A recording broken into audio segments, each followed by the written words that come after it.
Bismillahirrahmanirrahim. Assalamualaikum warahmatullahi wabarakatuh. Waalaikumsalam warahmatullahi wabarakatuh. Oke, Sobat Girimantaka, pada kesempatan malam hari ini kita menghadiri ke kediaman Bapak Indra Jaya atau yang sering saya sebut Wa Indra. Alamat Dengan Bapak Wa Indra di Kesepuhan Girimantaka. Dan di kesempatan malam ini juga yang sangat istimewa sekali, kedatangan tamu yang sangat istimewa, bukan tamu lagi ya, Bapak dulur dari Girimantaka, ketua dari Girimantaka, Bapak Alpian. Nah, jarang sekali ini. Salam Girman, Sobat Girman. Beliau sangat sibuk sekali mungkin ya, jarang-jarang kita lihat di video-video sebelumnya. Dan juga di kesempatan malam hari ini kita akan masih pembahasan masalah keceran di bulan Mulud. Dan pembahasannya melanjut di minggu yang pertama, masalah keceran muludan, yaitu yang sering dilihat di sini, kita sering mendengar di keceran ini kan di pereh ya Wak ya, di pereh mata. Terus ada istilahnya mandi dan pemandian pakarang. Untuk Pak Indra bisa menjelaskan itu pengertiannya secara masuk logikanya lah gitu ya. Silakan Bapak Indra.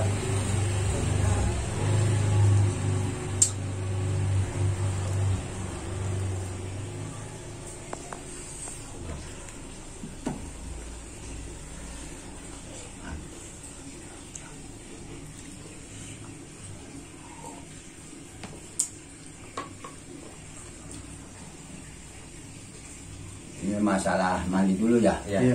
Masalah mandi.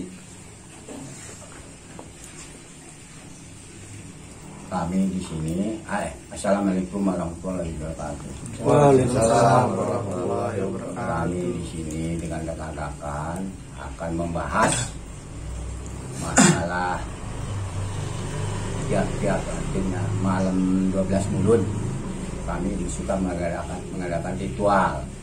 Setelah ritual kami itu ada acara mandi kembang. Jadi mandi kembang itu artinya kembang itu bukan kembang aja, jadi dikasih minyak wangi. Tujuan mandi kembang itu adalah untuk artinya membersihkan diri kita dari hal-hal yang nggak baik. Adapun sebelum mandi itu saya terangkan juga bahwa melihat hari, misalkan hari Minggu nafsunya 5, Senin 4, Selasa 3, Rebo 7, Kamis 8, Jumat 6, Sabtu 9 ya.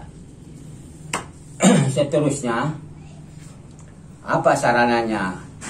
Kembang 7 rupa dengan minyak wangi ditaruh di tempat tempayan lah air gitu dia, atau di drum biasanya. Jadi untuk si kembang ditaburkan dengan minyak wangi ke wadah tersebut lalu dipandikan. Kalau misalkan sekarang malam Minggu ya, jadi kan mandinya kita suka jam 11, 12, jam 1 malam. Terus kalau malam Minggu berarti tak sebutkan tadi 5 gayung lah istilahnya. 5 gayung itu tiap kalau malam Minggu. Senin 4 gayung. Selasa 3 gayung. Rebo 7 gayung. Kamis 8 gayung. Jumat 6 gayung. Sabtu 9 gayung. Ada tujuannya adalah mandi kembang itu untuk membersihkan diri, pakai air, pakai kembang. Jadi air itu artinya kan sumber kehidupan untuk semua makhluk. Adapun tujuan mandi kembang itu artinya supaya badan kita itu wangi seperti kembang. Jadi tujuannya sebelum dimandikan, orang yang dimandikan tersebut harus membaca adat, salawat, al-falak, anas, sama kulhu lah, al-ikhlas. Baru dimandikan sesuai yang diomongkan saya tadi, tergantung hari-harinya berapa kali, berapa gayung. Tujuan mandi kembang itu satu, membersihkan diri. Adapun mandi kembang itu dikasih sarana lagi, pakai golok. Ya, golok orang tua dulu. Apa tujuan golok? Goloknya kan tajam. Jadi kita harus tajam pemikiran, tajam mata, tajam telinga, tajam hidung, tajam mulut. Tapi untuk tujuan kebenaran. Itu simbol ya? Simbol. Simbol aja ya? Iya, simbol. Adapun mungkinlah, bukan mungkin, semua tiap mulut itu mungkin di daerah Banten, Cirebon semua memakaikan. Ya, kalau waktu bulan mulut itu. Jadi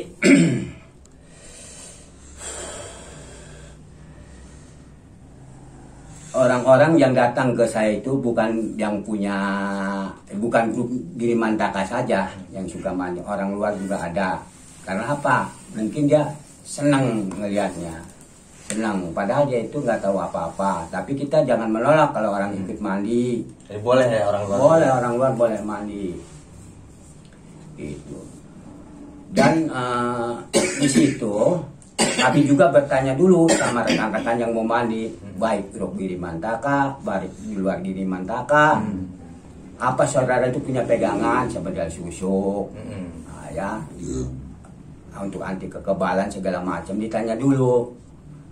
Kalau misalkan sayang sama hatinya kita memasang susuk di badan kita, memasang aja benda-benda yang artinya dipasang di badan kita lah, itu ditanya dulu, sayang nggak sama susu kamu, sayang ada ilmu kekebalan, kalau punya wapak segala. Kalau sayang jangan ikut mandi.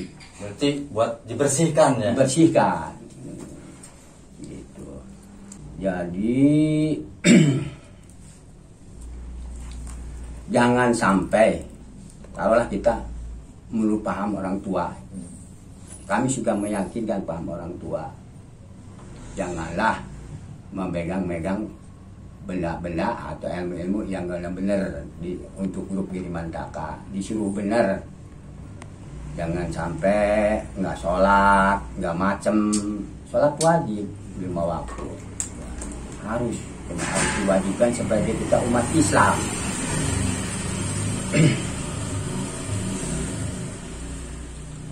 Apa kembangnya? Ya kembang-kembang. Kalau kembang istilahnya yang bagus-bagus lah, karena itu keperluan kita. Gitu. Kembangnya sama Wak, waktu kayak di ini apa?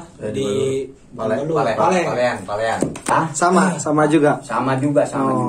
Jadi artinya tangan dipukul-pukul gitu ya, dipukul-pukul gini untuk misalkan belajar silat segala macam supaya ada keberkahan. Ya, acara apa? Itu kan sudah diritualkan.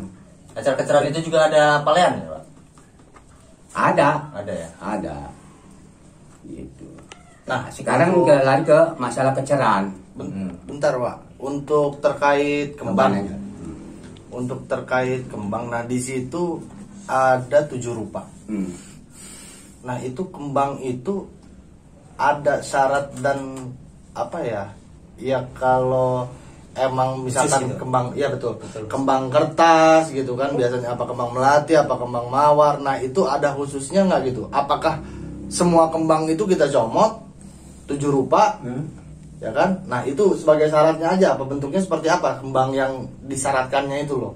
Ya, kembang-kembang khusus lah. Kembang mawar, ya. Terus artinya banyaklah kembang yang bagus-bagus seperti yang wangi. Hah? Yang wangi-wangi. Yang wangi-wangi aja gitu kembangnya. Kalau kan kembang kertas kan nggak wangi. Jadi yang wangi-wangi aja lah kembangnya, macam. Ya, dari situ kan kembang itu kan bervariasi. Ya. Ada yang bergetah dan enggak. Nah itu nggak saya ada pernah masalah. Yang penting wangi. Oh. Yang penting wangi. Bergetah pun nggak apa-apa. Nggak apa-apa. Ya. Semua itu kan kembang ada getahnya. Ya. Iya. Ya, Kadang-kadang ada yang nempel secara apa ya? ya nempel di kain atau di apa itu ada warnanya gitu loh. Dan juga emang kadang kalau kita petik-petik kembang-kembang yang di apa, yang di ya leweng lah di hutan gitu loh, di suatu itu kan, nah kadang-kadang mentek aja dia langsung keluar getah gitu putih. Nah di situ kan apakah itu juga termasuk atau enggak gitu? Termasuk, masih juga termasuk. Kembang trompet misalkan. Nggak apa-apa, nggak apa-apa, masuk juga. Yang kembang, berarti kembang. Masa kita menghilangkan kembang? Yang penting yang kembang nggak harum jangan dipakai. Pokoknya yang kembang yang harum-harum. Ya yang disarankan itu dulu, yang diwajibkan itu dulu kali ya. Nggak ada perbedaan dalam getah itu. Pohon-pohonan tuh getah, istilah Sundanya. Kalau di kita kan getih, beda setik doang. Gitu. Apakah dari kembang itu ada kembang larangan gitu misalkan? Ya, Dilarang jadi memakai kembang anu gitu misalkan, ada nggak? mungkin orang juga tahu ya kembang wera kalau bahasa Indonesia. Jangan. Wera itu apa? Wera kaisinan. Kembang sepatu. Yang Iya. molol gini, yang keluar ada lidahnya itu. Jangan, mulu paham di sesepuh grup Girimantaka. Dan dari itu juga suka ada mandi karang. Itu maksudnya gimana tuh? Penjelasan secara yang bisa kepaham lah gitu. Ya, itu kan mendiana bakaran kan tadi ritual dulu. Ada kopi manis, kopi pahit, teh manis, kembang 7 rupa itu yang sama dengan dipakai ini apa mandi ya. Terus bubur bodas, bubur ini kupit lah, rokok segala macam untuk keperluan, artinya kita menghormati orang tua. Maaf nih, bukan nyembah orang tua tidak, menghormati. 3 bulan, bulan apa tuh? Belum lah. Muharram Syafar mulai dari Muharram kita udah artinya mengadakan tirakat, enggak artinya enggak makan garam, sepihak ada yang puasa, ada hanya makan umbi-umbian, mutih segala macam lah. Maksudnya kita itu di waktu mandi itu waktu itu dibersihkan. Ini masih ada kaitannya dengan mandi ya. Iya. Jadi kalau kita udah bersih, ya, kotor-kotor kita itu, insya Allah lah, insya Allah. Masalah pemandian pakarang. Nah, maksudnya pemandian pakarang itu apa? Gimana tuh, Pak? Pemandian pakarang bukan kita menyembah kepada pakarang tersebut. Jadi dulu kan kita sebelum Islam itu zaman kerajaan. Iya. Takut anak cucu menanyakan, Pak, artinya cucu kita misalnya, dulu kan kita negara kerajaan sebelum Islam, mana pekakas orang-orang tua kita dulu. Nah, ini ada kita mah artinya membersihkan supaya jangan daratan, merawat gitu. Ya itu takut anak cucu kita itu menanyakan, ini ada barangnya, melestarikan kita mah. Mengetahui bahwa pakarang dulu itu masih ada ya. Iya. Terawat lah sampai sekarang. Terawat gitu. sampai sekarang. Itu cara pemandiannya gimana tuh, Pak? Apa sama kayak mandian kita gitu? Pakai kembang atau gimana gitu? Lah. Itu mah nggak usah dihitung-hitung, nggak usah artinya minggu 5, Senin 4 segala macam, gayung-gayung enggak, cukup ya? celupkan, digosok-gosok paling 5 menit. Pakai minyak gitu ya? Pakai minyak sama Pengertiannya pakai minyak itu gimana itu? jeruk minis, Pengertiannya pakai minyak itu supaya apa itu? Ya tadi itu kan wangi, supaya wangi. Pakai jeruk nipis supaya jangan karatan. Gitu. Pekarang itu ya kalau boleh diartikan bukan apa ya, bukan alat untuk dulu ya. Kalau dulu itu kan kita alat-alat untuk perang ya. Jadi ya boleh diartikan di Sobat Girman. Nah di sini pekarang itu diartikannya jadi senjata. Bisa diartikan senjata ya, teman-teman. Jadi kalau ada yang apa ya kurang menangkap ataupun itu, nah pekarang di sini itu senjata ya teman-teman. Jadi ya bukan di kalau di kita di budaya Banten ya umumnya itu golok lah. Betul, golok atau enggak yang emang punya senjata lain atau pekarang lain. Nah, itu ada keris, bahkan kujang pun ada. Iya. Gitu. Tombak pun ada Iya. gitu. Bahkan ya kalau di zaman Pedang dulu ada. pedang itu ya emang punya gitu karena senjata untuk melawan penjajah. Nah, itu benar. Benar gitu. Oke, Begitu. Pak. Terima kasih atas pemaparan malam hari ini ya. Kayaknya untuk malam kali ini kita cukup di sini aja. Kita lanjut ke minggu berikutnya. Terima kasih Sobat Girumantaka. Lanjut terus di channelnya. Jangan lupa share, subrek, and comment. Yang bila baik. mana ya. Bila mana masih ada mang-mang atau gimana atau masih bingung Iya. bahasa kitanya, komen aja, komen. Di bawah. Ya, nanti kita akan ada penjelasannya. Sip. Assalamualaikum warahmatullahi wabarakatuh. Waalaikumsalam warahmatullahi wabarakatuh. Bulan kan isitnya ya. Itu emang ngobrol bebas